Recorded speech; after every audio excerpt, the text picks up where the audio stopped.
Let me take you back, if I can, to September 1993, in the White House, on the lawn outside the White House. And you were there at that moment when peace looked possible. And you said the Palestinian state is emerging. Yes. What went wrong?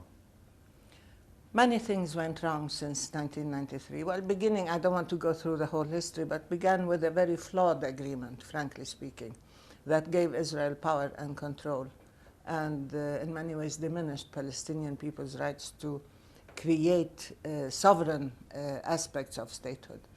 So that was one. Two, the fact that the US maintained a position of Israel as our strategic ally, Israel is our special ally, Israel can do no wrong, and therefore maintained Israeli impunity and power without any kind of checks or accountability. And that exists to this day. And that exists and has become worse.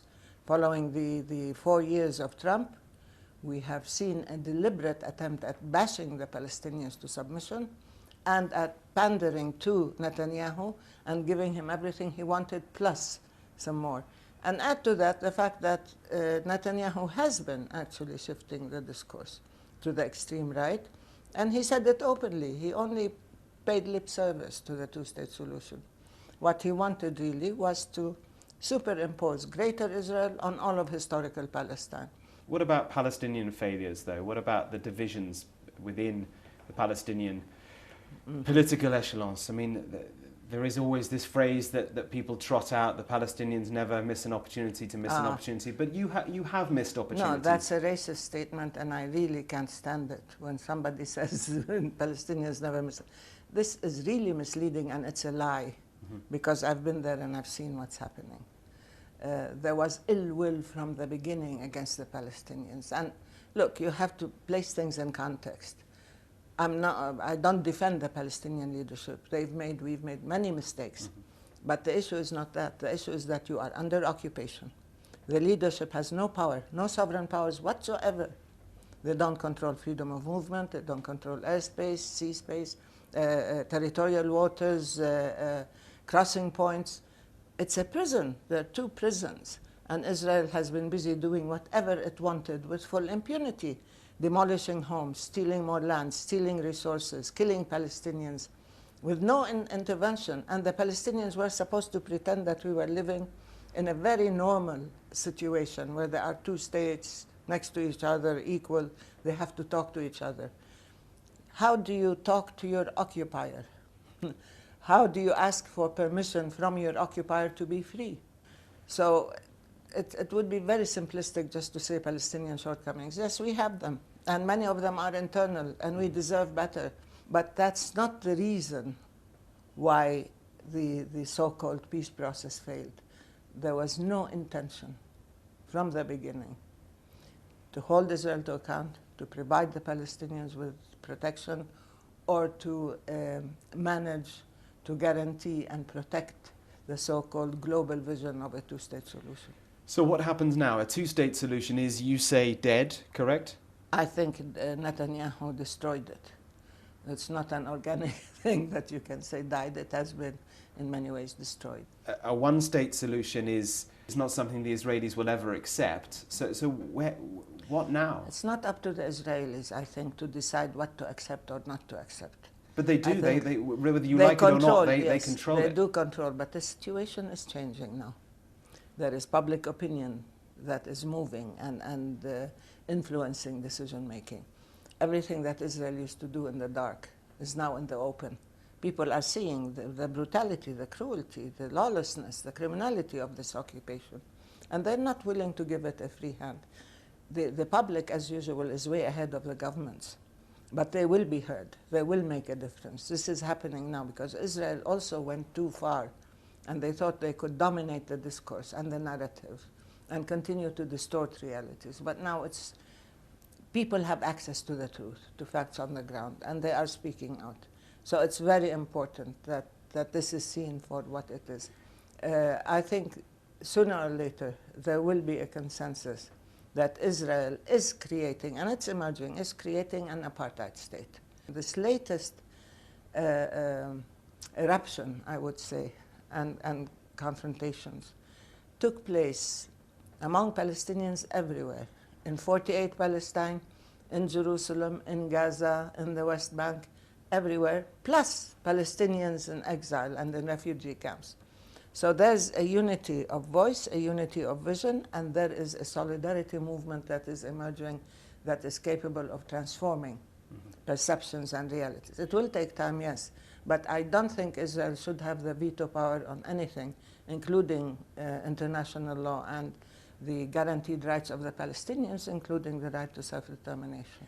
I just wonder the extent to which you are worried that the support now among Palestinians has shifted over to a much more violent form of resistance, in the sense that, you know, I was outside the Damascus Gate when those rockets hit, the Hamas rockets hit near Jerusalem. People cheered outside the Damascus Gate.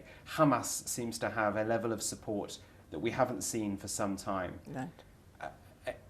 Where is this heading? Are we seeing, you know, an ANC style, African National Congress style resistance where any Israelis are fair game in this fight?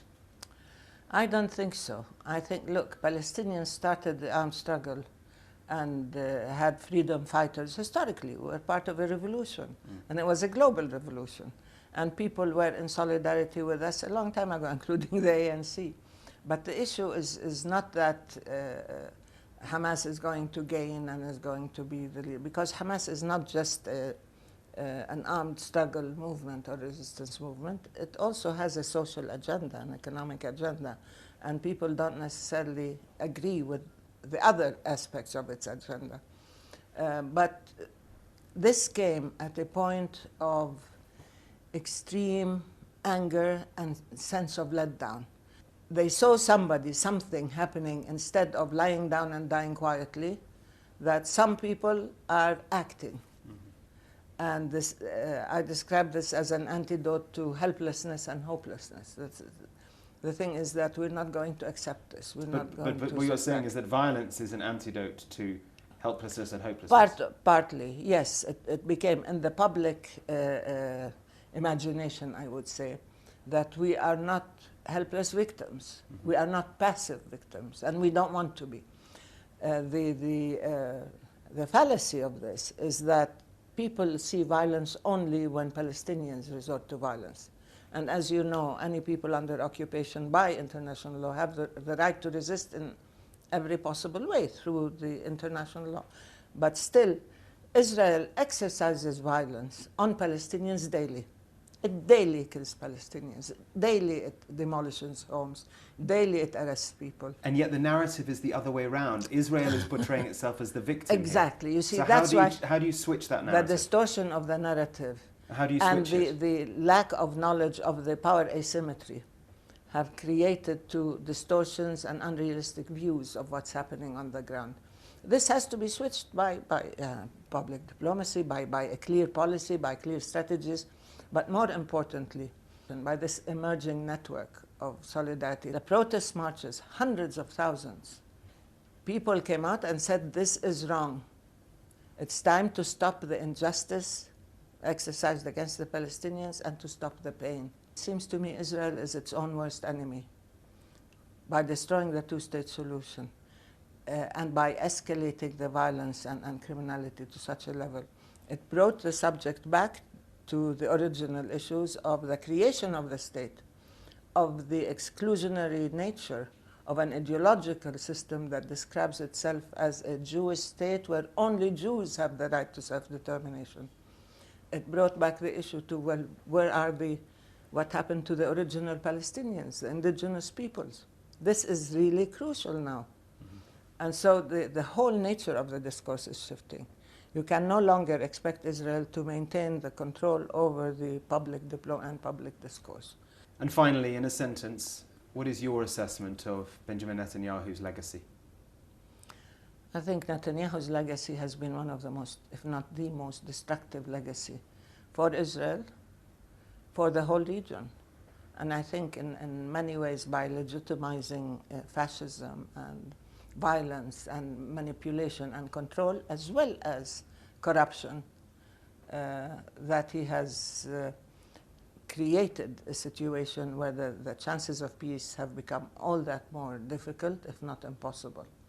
And this legacy is going to last a long time, because destroying the chances of peace means that not only the Palestinians will pay the price, but also the Israelis, because there's no way you can maintain an exclusive control over a people who are bent on getting their rights and their freedom.